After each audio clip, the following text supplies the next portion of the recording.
नमस्कार, मैं हूं प्रदीप सेक्रियाल और आप देख रहे हैं न्यूज पीटीएस टीवी का खास कार्यक्रम देवभूमि की बात।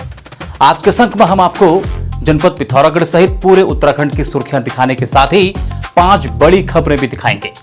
बड़ी खबरों में आपको दिखाएंगे कि किस तरह एक कलयुगी बेटे ने अपने पिता की हथौड़े से हमला कर हत्या कर दी। इसके बाद आपको बताएंगे कि आखिर क्यों अभिभावकों और बच्चों को 13 किलोमीटर पैदल यात्रा निकालनी पड़ी। इसके अलावा आपको बताएंगे कि आप जनगणना के लिए घर बैठे कैसे स्वगणना कर सकते हैं।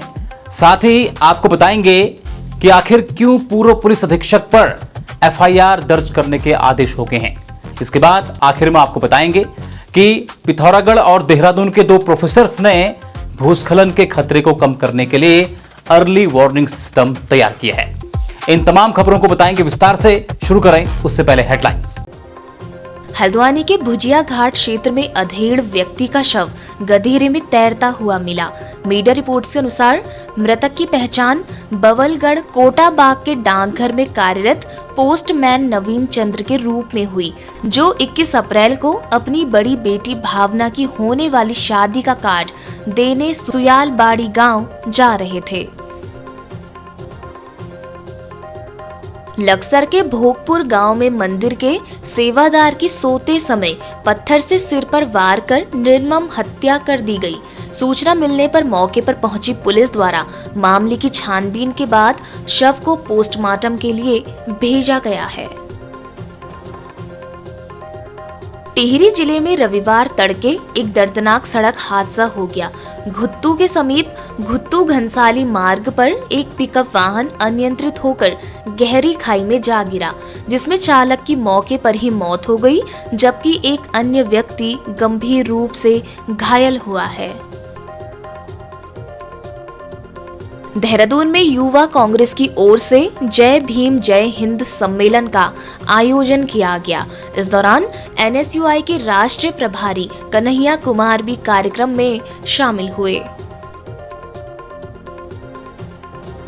मुख्यमंत्री पुष्कर सिंह धामी ने हल्द्वानी के एमबी इंटर कॉलेज मैदान से नशा मुक्त उत्तराखंड अभियान के तहत आयोजित रन फॉर अवेयरनेस रैली का शुभारंभ किया।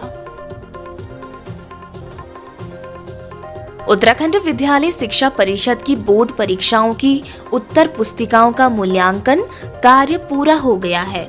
बोर्ड की ओर से अप्रैल अंतिम सप्ताह तक रिजल्ट घोषित करने की तैयारी शुरू कर दी गई है।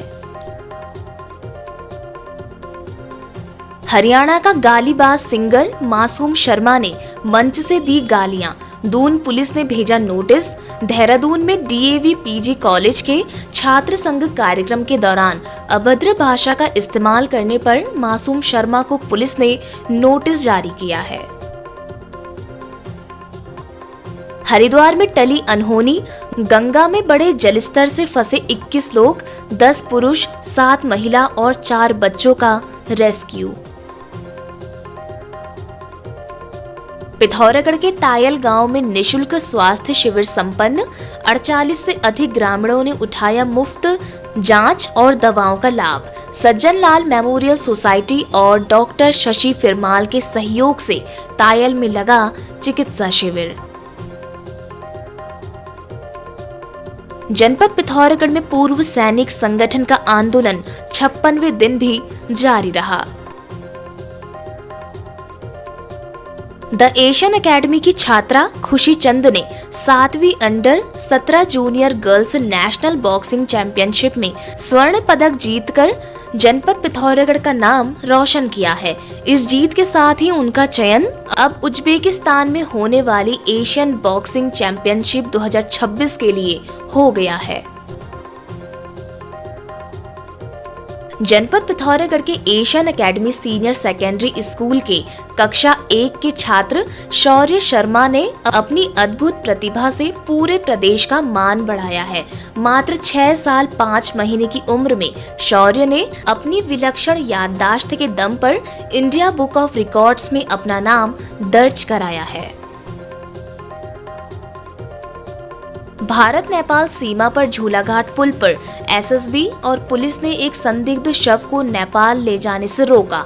आवश्यक दस्तावेज न होने के कारण शव को पिथौरागढ़ जिला अस्पताल पोस्टमार्टम के लिए भेजा गया। आइए शुरुआत करने जा रहा हूं आज की पहली बड़ी खबर से। जनपद पिथौरागढ़ में एक खबर सुर्खियों में है। खबर हृदय विदारक है। जिला मुख्यालय से लगभग 17 किलोमीटर दूर पुरान गांव में पिता पुत्र के बीच हुए विवाद के दौरान पुत्र द्वारा किए गए हमले में गंभीर रूप से घायल पिता की उपचार के दौरान मौत हो गई। बताया जा रहा है कि बेटे ने पिता पर हथौड़े से हमला किया। अब पुलिस ने आरोपी को गिरफ्तार कर लिया है। मीडिया रिपोर्ट्स के अनुसार बीती शुक्रवार की रात पुरान गांव में पिता पुत्र के बीच विवाद हो गया। आवेश में आकर गौरव ने घर में रखे हथौड़े से अपने पिता के सिर, छाती और पैरों पर ताबड़तोड़ हमला कर दिया और प्रहार इतने जबरदस्त थे कि बिशन राम की पसलियां और पैर की हड्डी तक टूट गई। संवेदनहीनता की पराकाष्ठा यह थी कि पिता को लहूलुहान छोड़कर आरोपी बेटा दूसरे कमरे में जाकर सो गया। शनिवार सुबह करीब 8 बजे उनके नाती सिद्धार्थ और भतीजे सूरज को घटना का पता चला। यदि बिशन राम को रात में ही वाहन मिल जाता और अस्पताल पहुंचा दिया जाता तो शायद उनकी जान बच सकती थी। उन्हें वारदात के करीब 12 से 14 घंटे बाद शनिवार सुबह 9 बजे अस्पताल पहुंचाया गया, जहां उपचार के दौरान उन्होंने दम तोड़ दिया। अब पुलिस ने कार्यवाही शुरू कर दी है। मामले की गहनता से जांच की जा रही है और आरोपी को गिरफ्तार कर लिया गया है। बताया जा रहा है मृतक का बड़ा बेटा सुनील वर्तमान में चंडीगढ़ में है और इस घटना से पूरा परिवार सदमे में है। मीडिया रिपोर्ट्स के अनुसार 28 वर्षीय आरोपी बेटा गौरव लंबे समय से नशे का आदी था। नशे की इस लत ने परिवार में इतना जहर घोल दिया था कि मृतक बिशन राम को अपना पुश्तैनी घर और गांव छोड़कर ऐचोली किराए पर रहने को मजबूर होना पड़ा। वे चाहते थे कि दूर जाकर बेटा सुधर जाए, लेकिन अंततः उसी बेटे ने उनकी जान ले ली। यह घटना हमें चेतावनी देती है कि नशा केवल इंसान की बुद्धि ही नहीं हरता, बल्कि वह खून के रिश्तों को भी पानी बना देता है। एक पिता ने जिस बेटे को पाल पोस कर बड़ा किया, उसी के हाथों उसे मौत मिली। और प्रशासन के लिए भी यह संदेश है कि दुर्गम क्षेत्रों में इमरजेंसी मेडिकल रिस्पांस और नशे के खिलाफ जागरूकता को और मजबूत करने की आवश्यकता है। आइए खबरों में आगे बढ़ते हैं और आपको एक और बड़ी खबर दिखाते हैं। जनपद पिथौरागढ़ के डाकुड़ा गांव से बच्चों और अभिभावकों ने गुरना तक 13 किलोमीटर पैदल यात्रा निकालकर सरकारी स्कूलों में बस सेवा शुरू करने की मांग की। कहा बच्चों को 13 से 20 किलोमीटर तक पैदल स्कूल जाना पड़ता है। जो चीज सरकारी है वो चीज हमारी है। स्कूल बस दो अपना अधिकार मांगते हैं। किसी से भीख मांगते अधिकार मांगते हैं। किसी से भीख मांगते 13 किलोमीटर और चलेंगे और चलेंगे और चलेंगे। और 20 किलोमीटर और चलेंगे। चलेगी नहीं चलेगी मनमानी अब नहीं चलेगी। नहीं चलेगी नहीं चलेगी। छात्रों के सम्मान में हम उतरे मैदान में। छात्रों के सम्मान में हम उतरे मैदान में। बच्चों की हालत देखो, हमारी हालत देखो। ऐसे ये बच्चे ऐसे गिर रहे हैं यहाँ बेहोश होकर। आप लोग नहीं दिखाई दे रहे आप लोगों को। 2 किलोमीटर सुबह अगर बच्चे बिना खाए आते हैं, यहाँ इतनी दूर गुरना आते हैं। ये बस की सेवा के लिए हम लोग यहाँ इतनी दूर से आए हैं। पैदल यात्रा चल रही है। हम तो इतने दूर दूर से चल के आते हैं। सुबह गाड़ी नहीं मिलती है बच्चों को, तो वापस चिंता होती है। रास्ते में आते हैं मतलब टॉर्च लाके, और शेर की भी डर लगती है। जंगल ऐसा है। पत्थर पटवाले की रैली होती है ना, सारे लोग यहाँ पे इकट्ठा होते हैं। इतनी रैलियाँ होती है क्योंकि उनके पास पैसा होता है और ताकत सरकार की होती है पीछे से। हमारे बच्चे 15 किलोमीटर पैदल चल के आते हैं।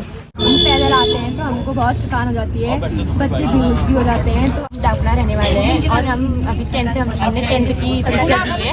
अब हम पहली बार मतलब 15 किलोमीटर डाकुड़ा से गुरना तक आए, तो हमारी हालत बहुत खराब हो रही है। हाथ जाने के लिए हम पैदल ही जाते हैं। बस हम क्या कहना चाहेंगे कि हमारे लिए बस की बस का सहयोग किया जाए। आपका नाम क्या है? मेरा नाम सुहाना है, मैं डाउटला की रहने वाली हूँ और मुझे इतना ही चाहिए कि हमें बस मिल जाए। बस की सुविधा होनी चाहिए। हमारी मांग ये है कि बस लगाई जाए और हम सिर्फ और सिर्फ अधिकार मांग रहे हैं, हमारे छात्रों का अधिकार। हमने अभी अपने नारों से बताया, इन नारों को जब इन वादियों में गूंजे हैं तो हमने इस नारों से बताया है कि हम अपने बच्चों के लिए स्कूल बस मांग रहे हैं।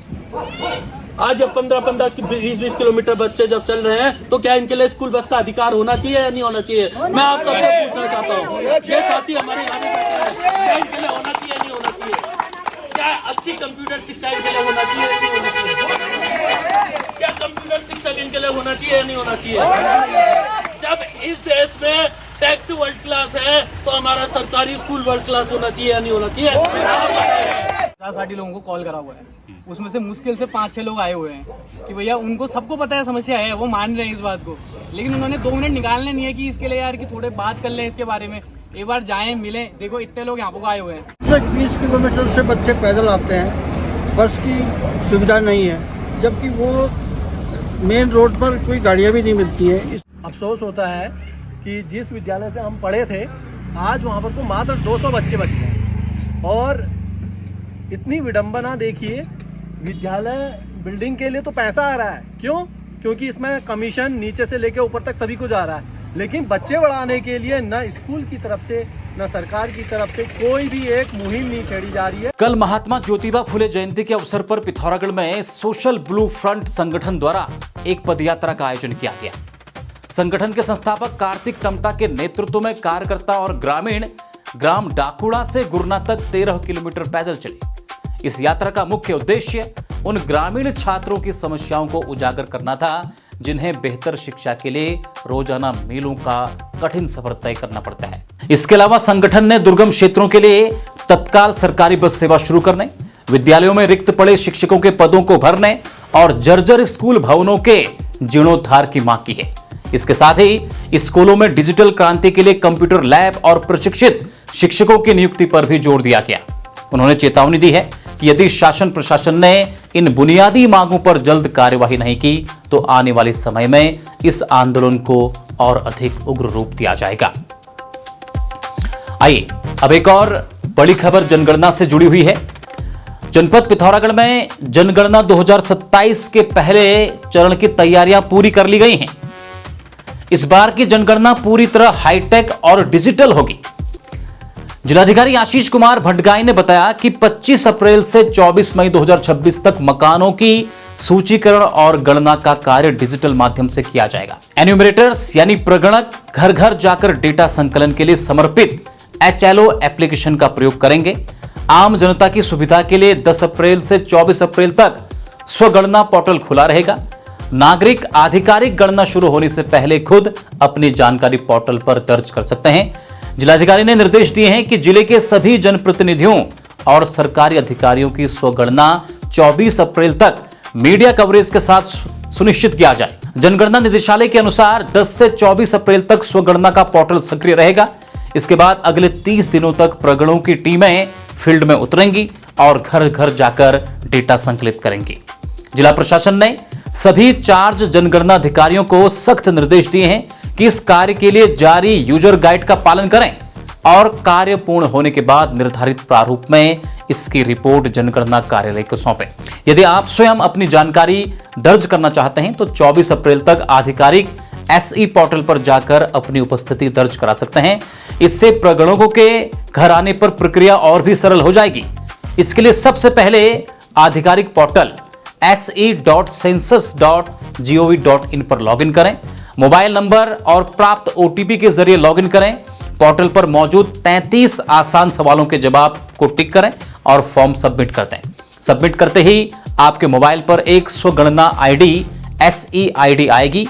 इसे सुरक्षित रखें। जब जनगणना कर्मचारी आपके घर आएंगे तो आपको दोबारा पूरी जानकारी देने की जरूरत नहीं होगी। आपको बस अपना SE ID उन्हें दिखाना होगा और आपका काम मिनटों में पूरा हो जाएगा। आइए खबरों में आगे बढ़ते हैं। जनपद पिथौरागढ़ के पूर्व पुलिस अधीक्षक लोकेश्वर सिंह के खिलाफ FIR दर्ज करने के आदेश हो गए हैं। मुख्य न्यायिक मजिस्ट्रेट पिथौरागढ़ संजय सिंह की अदालत ने एक महत्वपूर्ण आदेश जारी करते हुए पूर्व पुलिस अधीक्षक लोकेश्वर सिंह और अन्य पुलिसकर्मियों के खिलाफ गंभीर धाराओं में प्राथमिकी एफआईआर दर्ज करने के निर्देश दिए हैं। व्यापारी लक्ष्मी दत्त जोशी का आरोप है कि 6 फरवरी 2023 को वे पुलिस क्वार्टर में सीवरेज की समस्या की शिकायत लेकर एसपी कार्यालय गए थे। वहां तत्कालीन एसपी लोकेश्वर सिंह और अन्य पुलिसकर्मियों ने उन्हें निर्वस्त्र कर बुरी तरह पीटा और झूठे केस में फंसाने की धमकी दी। पुलिस द्वारा प्राथमिकी दर्ज न किए जाने पर पीड़ित ने न्यायालय की शरण ली। कोर्ट ने अब पुलिस को सख्त आदेश दिए हैं कि मामले की गंभीरता को देखते हुए एफआईआर दर्ज की जाए।